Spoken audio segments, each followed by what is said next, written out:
Hurricanes are massive, spiraling storms. They usually produce wind speeds of 119 kilometers per hour or higher. Hurricanes are formed over big bodies of warm water. When they hit land, it shoves the ocean water ashore. This is called a storm surge. After hurricanes have formed, their path of travel begins to be predicted. This is also the time when the forecasters predict how heavy the hurricane is. Hurricanes form near the equator because they require warm and moist air along with warm ocean water, which is at least 80 degrees Fahrenheit. The warming sea levels due to climate change are only helping more hurricanes to be created. In the Atlantic, the winds blow westward from Africa, and the wind passes over the water, evaporates, rises, cools, and condenses. This causes large clouds to form. The ocean's heat feeds the storm, causing it to start turning. Storms that form in the north spin counterclockwise, and south of the equator they spin clockwise. They can also form in the Pacific during the spring and midsummer because it reaches a high enough latitude. There are 5 factors that contribute to the formation of a hurricane. The first factor deals with the surface sea temperature. Hurricanes occur when the surface sea temperature is at least 80 degrees Fahrenheit, or 26.5 degrees Celsius. Surface sea temperature can be defined as the measure of energy due to the motion of molecules at the top layer of the ocean. When the ocean's heat is transferred to the atmosphere surrounding it, water at the ocean surface evaporates to water vapor. Water vapor stores heat that is released when water vapor rises cool and condense into liquid water. When this heat is released into the atmosphere, clouds form and a hurricane begins to form. In photo 1, the orange areas contain surface sea temperatures that are over 80 degrees. This photo was taken on September 24, 2009. These warm areas tend to expand and shrink depending on the time of the year. In September, the North Atlantic waters tend to be larger and warmer, while in the beginning and end of the year, the areas of the warm water sea temperatures tend to be much smaller. The second factor that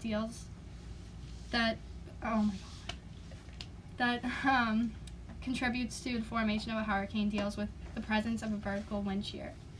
Vertical wind shears can be defined as the change of wind speeds with altitudes. We hope that hurricanes either have no or little wind shear, for when a vertical wind shear is present, the storm's core structure becomes totally tilted in the relationship to the wind shear, disrupting the flow of heat and moisture. In the photo, this compares a storm with no vertical wind shear to a storm that has a vertical wind shear. The third factor deals with the latitude from the equator. Storms must be at least 5 degrees latitude from the equator. Hurricanes gain their rotation and spin from the rotation of the Earth. At the equator, there is zero spin, but as we move closer to the poles, the spin increases.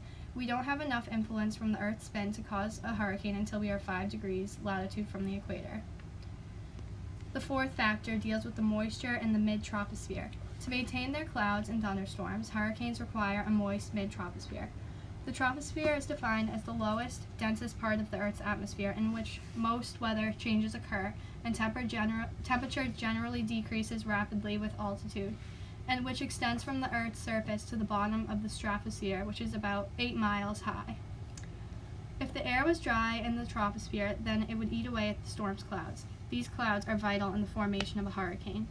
This photo better demonstrates where the troposphere is located. The fifth factor that contributes to the formation of a hurricane is unstable conditions. Unstable air is extremely warm when lifted and will continue to rise on its own. When air becomes more unstable, it will rise even faster. This rapid rush of air creates intense clouds that spin and continue to grow because of the ocean's heat and the water evaporating from the surface. Due to the Earth's rotation on its axis, storms that form north of the equator spin counterclockwise, while the storms that form south of the equator will spin clockwise.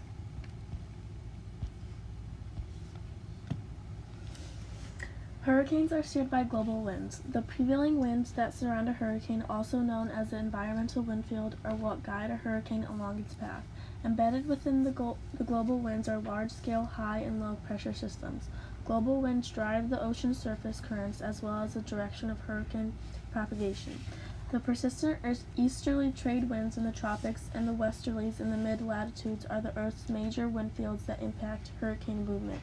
While the environmental wind field and beta drift are generally the most important factors determining hurricane movement, land interaction also may change the track of a hurricane.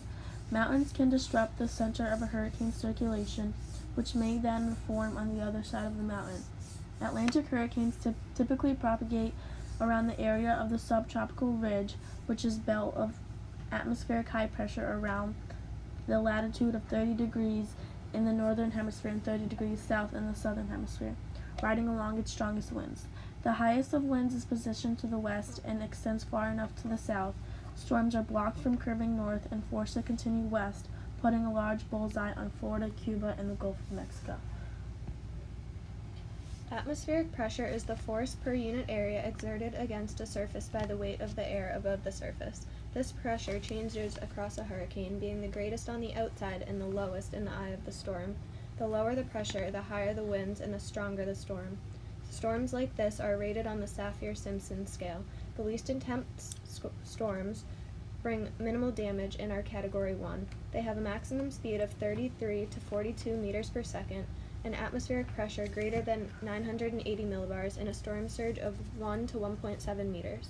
The most severe hurricanes are Category 5. They bring catastrophic damage. They have maximum speeds of over 156 meters per second, an atmospheric pressure less than 920 millibars, and a storm surge over 5.7 meters.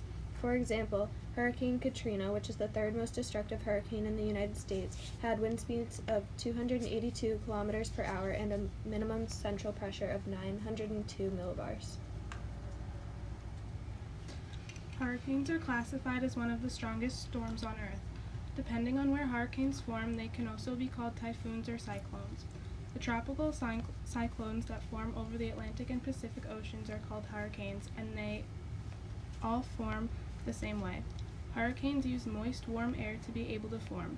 Since hurricanes need warm and moist air to form, that is the reason why hurricanes form over the Atlantic and Pacific Oceans. When the warm air rises, there is lower pressure below that. Warmer air that comes from the other areas moves into the low pressure zone, and this is what causes the warmer air to rise.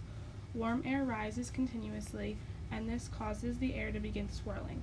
Hurricanes that form in the north tend to spin counterclockwise, and hurricanes that form in the south tend to spin clockwise. This difference correlates to the tilt of the Earth. The hurricanes will begin to pick up speed, and the center begins to form. This is also known as the eye of the storm. Hurricanes are classified through the use of the Saffir-Simpson wind scale. This scale contains 5 categories, 1 being the least catastrophic and 5 being the most. Hurricanes in categories 3 to 5 are referred to as major, but that is not to say that those rated 2 and below are not dangerous.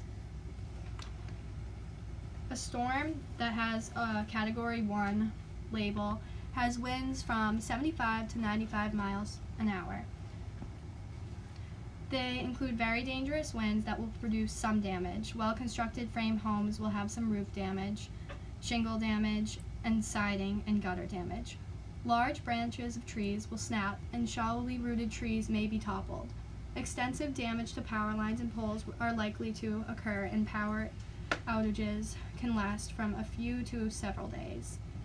Category 2 storms contain winds from 96 to 110 miles per hour. These extremely dangerous winds will cause extensive damage. Many shallowed rooted trees will be snapped or uprooted and block numerous roads. Near total power loss is expected, with outages that can last from several days to weeks. In a Category 3 storm, the winds tend to be between 111 to 129 miles per hour. Devastating damage will occur, and many trees will be snapped or uprooted, blocking many roads. Electricity and water will be unavailable for several days to weeks after the storm passes. In a Category 4 storm, the wind speeds will vary from 130 to 156 miles an hour. Damage will occur. Many well-built houses can sustain several damage, with loss of most of their roof structure and some of their interior walls. Most trees will be snapped or uprooted and power poles downed. Fallen trees and fallen poles will isolate residential areas, and power outages will last weeks and possibly months. Most of the area will actually be inhabitable for weeks or months. A Category 5 storm is the most dangerous storm and contains wind speeds of 150 miles per hour or higher. Power outages will last for weeks and possibly months, and most of the area will be uninhabitable for weeks or months. This graph represents data collected by the National Hurricane Center from the National Oceanic and Atmospheric Administration. It displays the number of hurricanes to strike the United States per decade over the past 100 years.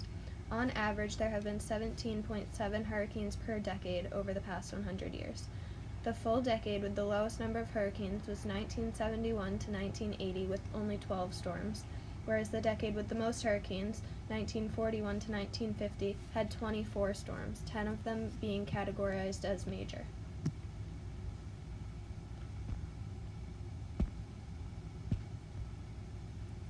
As ocean temperature increases, the strength and severity of the hurricane also increases. It does not take a huge shift in the sea surface temperature to make a difference. A 1 degree Fahrenheit rise in ocean temperature can increase a hurricane's wind speed by 15 to 20 miles per hour. This is enough to shift the storm into the next category of severity. Hurricane Irma was the size of Texas. It maintained wind speeds of 185 miles per hour for 37 straight hours. The unusually warm Atlantic waters and weak wind shear contributed to the strength of it. If there is an El Niño or La Niña system raising or lowering Pacific temperatures, that tends to create high wind shear in the Atlantic. El Niño means there's no particularly warm or cool conditions in the Pacific. Wind shears refers to differences in the directions or speeds wind blows at different heights in the atmosphere. It often rips storms apart before they develop into massive systems. The warm water intensifies the strength since it allows the storm to pull more moisture and heat. Irma encountered abnormally high levels of heat content in sea surface temperatures. That allowed the storm to reach its maximum potential intensity according to Bellinger, bringing it to record-setting strength. There's no simple answers to explain why the sea surface temperatures and ocean heat content are abnormally high this year. Global climate change is one of the most impactful factors of hurricanes. Climate change is the change in the Earth's climate in the usual weather of a place. For example, the amount of rain or seasonal temperature in an area, or the usual temperature of where it snows. We believe that global climate change and warming temperatures are a cause of the monstrous hurricanes that have hit the United States in the past 2 weeks because the hurricanes use the warm waters to gain intensity and the sea temperature has increased from about 1 to 3 degrees Fahrenheit. Global climate change, on the other hand, can be very debatable, said by most meteorologists. Bye.